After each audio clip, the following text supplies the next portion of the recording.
हे धर्मराज, अब मैं तुमसे उत्पन्ना एकादशी की कथा कहता हूँ, ध्यान पूर्वक सुनो। भगवान श्री कृष्ण कहने लगे, हे युधिष्ठिर, सतयुग में मुर्द नाम का एक अति भयानक दैत्य था। वह बड़ा बलवान और भयानक था। उस प्रचंड दैत्य ने इंद्र, आदित्य, वसु, वायु, अग्नि आदि सभी देवताओं को पराजित करके भगा दिया था। तब इंद्र सहित सभी देवताओं ने भयभीत होकर भगवान शिव से सारा वृतांत कहा। सभी देवतागण हाथ जोड़कर भगवान शिव से कहने लगे, हे कैलाशपति, मुर्द दैत्य से भयभीत होकर सभी देवतागण मृत्यु लोक में फिर रहे हैं। उनकी व्यथा सुनकर भगवान शिव कहने लगे, हे देवताओं, तीनों लोकों के स्वामी, भक्तों के दुखों का नाश करने वाले भगवान श्री हरि की शरण में जाओ, वे ही तुम्हारी सहायता कर सकते हैं। तब भगवान शिव के ऐसे वचनों को सुनकर सभी देवतागण क्षीर सागर में जा पहुंचे।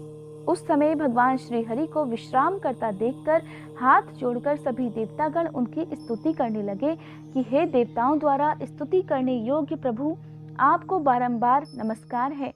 देवताओं की रक्षा करने वाले मधुसूदन, आपको नमस्कार है। कृपया आप हमारी रक्षा करें। दैत्यों से भयभीत होकर हम सभी आपकी शरण में आए हैं। आप इस संसार के कर्ता, माता पिता, उत्पत्ति, पालन करता और संहार करता हैं। सभी को शांति प्रदान करने वाले हैं। आकाश और पाताल भी आप ही के हैं। सबके पितामह ब्रह्मा, सूर्य, चंद्र, अग्नि, सामग्री, होम, आहुति, मंत्र, तंत्र, जप, यजमान, यज्ञ, कर्म, कर्ता और भोक्ता भी आप ही हैं। आप सर्वव्यापक हैं। हे प्रभु, आपके सिवा तीनों लोकों में चर और अचर कुछ भी नहीं है। हे भगवान, दैत्यों ने हम सबको जीतकर स्वर्ग से निकाल दिया है। इस कारण हम सभी देवतागण इधर उधर भागे भागे फिर रहे हैं। कृपया आप उन दैत्यों से हम सबकी रक्षा कीजिए। देवराज इंद्र के ऐसे वचन सुनकर भगवान श्री हरि कहने लगे, हे देवराज इंद्र, ऐसा मायावी दैत्य कौन है जिसने सभी देवतागणों को जीत लिया है? उसका नाम क्या है? उसमें कितनी ताकत है? वह किसके आश्रय में है तथा उसका स्थान कहाँ है? यह सब मुझसे विस्तार पूर्वक कहो। तब भगवान श्री हरि के ऐसे वचन सुनकर देवराज इंद्र कहने लगे, हे भगवान, प्राचीन समय में एक नाड़ीजंग नामक राक्षस था। उसके महापराक्रमी और लोक विख्यात मुर्द नाम का एक पुत्र पैदा हुआ। उसकी चंद्रावती नाम की नगरी है। उसी ने सभी देवतागणों को स्वर्ग से निकालकर वहां पर अपना अधिकार जमा लिया है। उसने इंद्र, अग्नि, वरुण, यम, वायु, ईश, चंद्रमा, नैऋत्य आदि सभी के स्थानों पर भी अपना अधिकार जमा लिया है। सूर्य बनकर वह स्वयं ही प्रकाश करता है और स्वयं ही मेघ बन बैठा है। उसे जीत पाना बहुत मुश्किल है। हे असुर निकंदन, उस दुष्ट को मारकर कृपया देवताओं को अजय बनाइए। ऐसे वचन सुनकर भगवान श्री हरि कहने लगे, हे देवराज इंद्र, मैं शीघ्र ही अब उसका संहार करूंगा। तुम चंद्रावती नगरी में जाओ।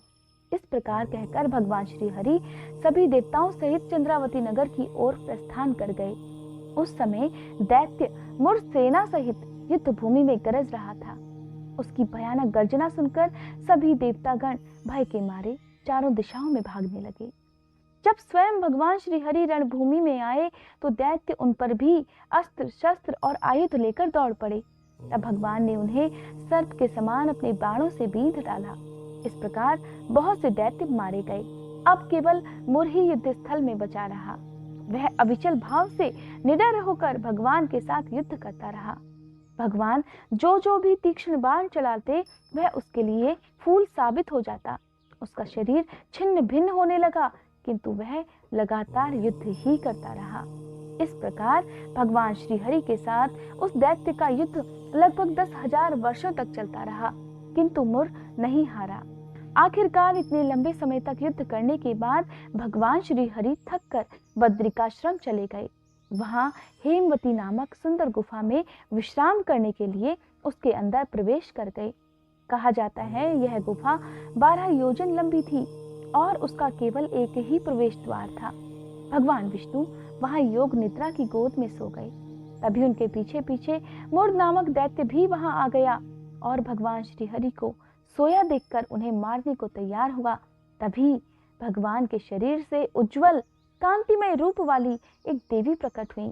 उनके चेहरे से अलौकिक तेज झलक रहा था। तब देवी ने मूर्ध नामक दैत्य को युद्ध के लिए ललकारा, फिर उसके साथ युद्ध किया और उसे मौत के घाट उतार दिया। उधर जब भगवान श्री हरि योग निद्रा की गोद से उठे तब उन्हें सारी बात पता चली। सारी बातों को जानकर वह देवी से कहने लगे कि हे देवी, आपका जन्म क्योंकि एकादशी के दिन हुआ है, अतः आज से आप उत्पन्ना के नाम से पूजी जाएंगी और आपके भी भक्त वही होंगे जो मेरे भक्त हैं। इस प्रकार कहा जाता है, उत्पन्ना एकादशी के दिन भगवान श्री हरि के साथ साथ एकादशी माता की भी पूजा करनी चाहिए।